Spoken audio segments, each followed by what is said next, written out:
Hi there, my name is Todd Miller, better known as Tightwad Todd.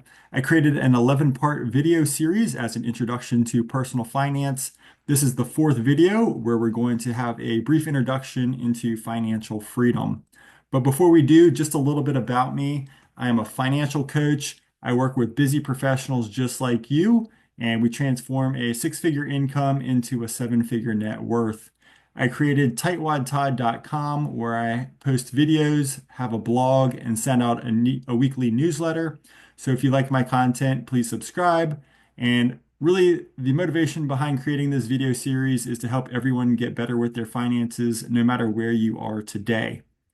Here's a brief overview of the topics that are included in my video series. And again, today we are covering financial freedom. If you see anything else that looks interesting, please be sure to take a look. So by the end of this series, you will understand how your net worth impacts your freedom. You'll also recognize how your spending influences the amount of freedom that you have. And you're also going to learn the importance of having financial freedom and the things that you can do once you have some degree of financial freedom. We're also, by the end of this lesson, going to calculate the degree of financial freedom that you have today. So, what is financial freedom? Well, it's having enough financial resources to live the life that you want without a traditional job. It allows you to make decisions from a place of financial strength and not distress.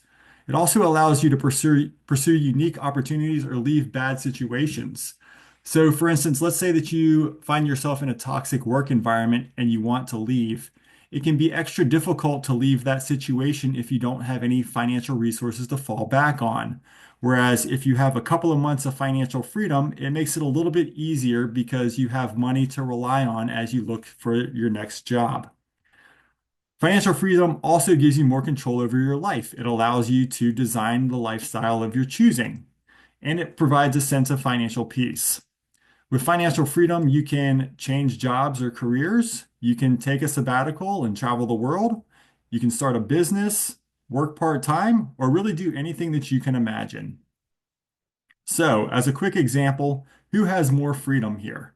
Person A has $50,000 in assets and spends $5,000 per month, where person B has $25,000 in assets and spends $2,500 per month.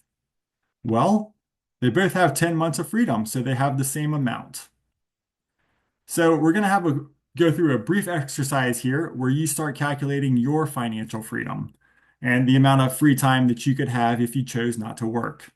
So first we need to take a look at liquidity. And what is liquidity? Well, that's how easily an asset can be converted to cash. So if we go back to some of our previous videos and lessons, we'll take a look at some of the assets that we've identified. So typically we look mainly at cash and stocks or assets that are in a brokerage account because those are easy to access. You can sell those very quickly and get cash.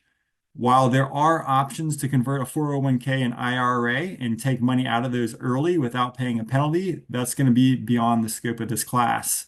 Also, it is possible to sell the home that you live in and downsize into a cheaper home, or even sell your vehicles into something that's not as expensive. And that can also help you achieve financial freedom quicker.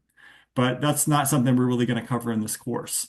So for example purposes, we're just going to take a look at cash and stocks and bonds today. So getting back to our example here, we're first going to calculate our total liquid assets.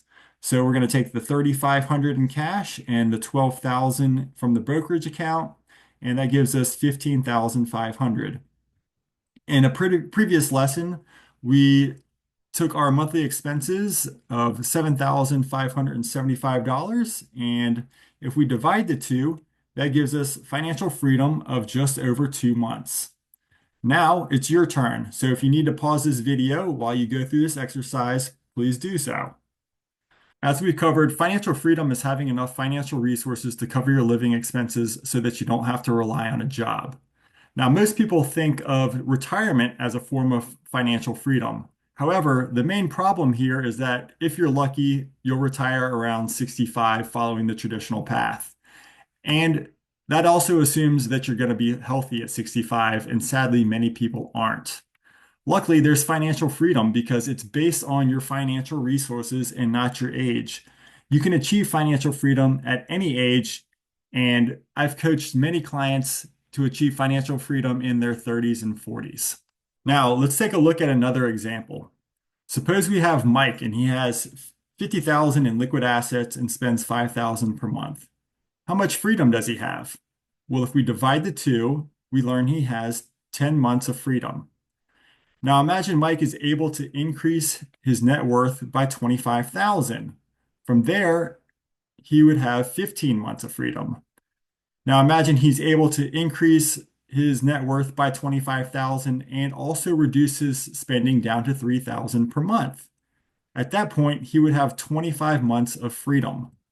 So the important takeaway here is that the amount of financial freedom that you have really comes down to your liquid net worth and your monthly spending.